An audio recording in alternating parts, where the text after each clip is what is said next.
They say the first vampire was not from Transylvania, but from Western Europe.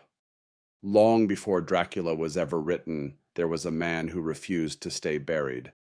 A ruler feared in life and something far worse in death, a being who rose from his grave, not once, but again and again. His name was the Abhartach. This legendary tale of Abhartach, an undead vampire, is believed to be a possible inspiration for Bram Stoker's Dracula.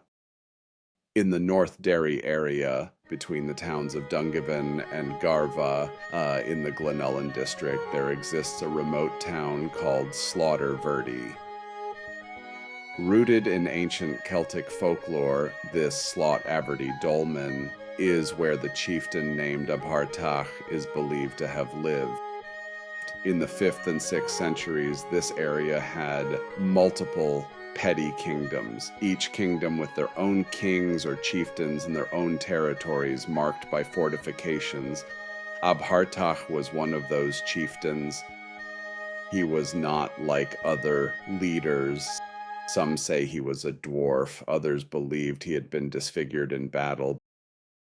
But whatever the truth, his appearance was not what made people fear him. It was his nature. Abhartach ruled through cruelty, through suspicion, through control. Even his own clan whispered against him, but none dared to challenge him openly. To maintain power, Abhartach needed more than fear. He needed legitimacy. So he arranged a marriage, not out of love, but out of politics, a union meant to strengthen his position. But Abhartach trusted no one, not even his own wife.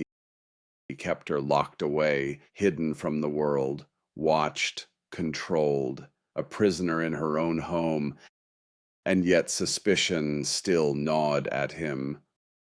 One night, under a pale, moonlit sky, Abhartach climbed the tower where his wife was kept. Driven by paranoia, convinced she had betrayed him. But as he reached the height of the tower, something went wrong.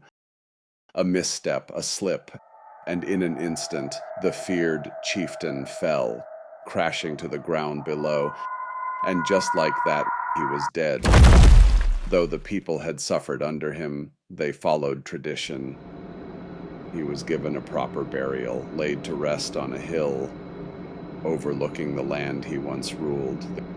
The grave was marked, the earth sealed, and for the first time in years, the village felt free. But peace did not last, because the next night he returned. Not as a spirit, not as a shadow, but as something flesh and real. Abhartach rose from his grave and walked back into the village. He knocked on doors, called people by name, and when they answered, he demanded blood, not as a request, but as something owed. This was no ordinary haunting. Abhartach did not hide in darkness. He stood before you, spoke to you, and those who refused him did not live to see the morning. Night after night he returned, and with each visit he grew stronger, while the village grew weaker. At last a chieftain from a neighboring clan rose against him, a warrior determined to end the terror. He faced Abhartach, fought him, and once again killed him. The body was buried, the grave sealed. But the story did not end, because the next night he rose again. Desperate, the chieftain sought guidance. He turned to a druid, an ancient keeper of knowledge, and the druid revealed the truth. This was no ordinary man, no ordinary death. Abhartach was something bound by darker forces, and to stop him, he had to be buried differently. For the third time, Abhartach was killed. But this time, the burial followed ritual. He was placed in the ground upside down, a method meant to trap the spirit, to break whatever force brought him back, and above him, a massive stone was placed, heavy enough to hold him beneath the earth. Even today in the north of Ireland, there stands a place believed to be his resting ground.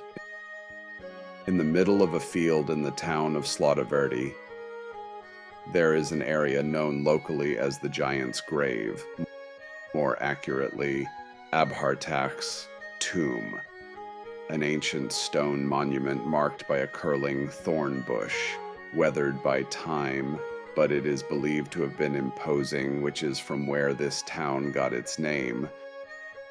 Some of those giant stones removed with time by farmers for building purposes.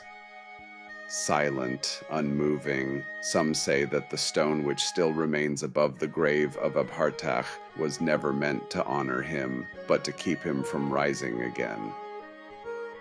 Centuries later, an Irish writer named Bram Stoker would create one of the most famous vampires in history, Count Dracula.